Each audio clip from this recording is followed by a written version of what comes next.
Delhi assembly ఎన్నికల్లో గెలుపు ఎవరిది? 70 అసెంబ్లీ నియోజకవర్గాలు కలిగిన ఢిల్లీ పీఠం ఎవరికి? ఈ త్రిముఖ పోరులో ఎవరికి అవకాశం వస్తుంది? ఆమ్ ఆద్మీ పార్టీ ఢిల్లీ రాష్ట్రంలో ప్రస్తుతం అధికారంలో ఉంది. ఆ పార్టీ పాల్గొన్న మొదటి ఎన్నికలు 2013 ఢిల్లీ శాసనసభ ఎన్నికలు. ఈ ఎన్నికల్లో పార్టీ మొత్తం 70 సీట్లకు గాను 28 సీట్లు సాధించి రెండవ అతిపెద్ద పార్టీగా అవతరించింది. 8 సీట్లు సాధించిన కాంగ్రెస్ బయటి మద్దతుతో 2013లో ప్రభుత్వాన్ని ఏర్పాటు చేసింది.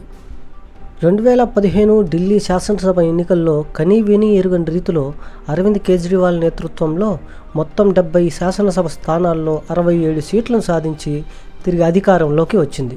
ఢిల్లీ శాసనసభకు 70 మంది సభ్యులను ఎన్నుకోవడానికి 2020 ఫిబ్రవరి 8న ఢిల్లీలో శాసనసభ ఎన్నికలు జరిగాయి.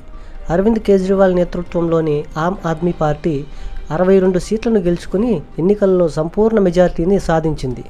అయితే 2025 ఢిల్లీ అసెంబ్లీ ఎన్నికల్లో ఏ పార్టీ విజయం సాధిస్తుందో, ఏ పార్టీ ఢిల్లీలో ప్రభుత్వాన్ని ఏర్పాటు చేస్తుందో వేచి చూడాలి.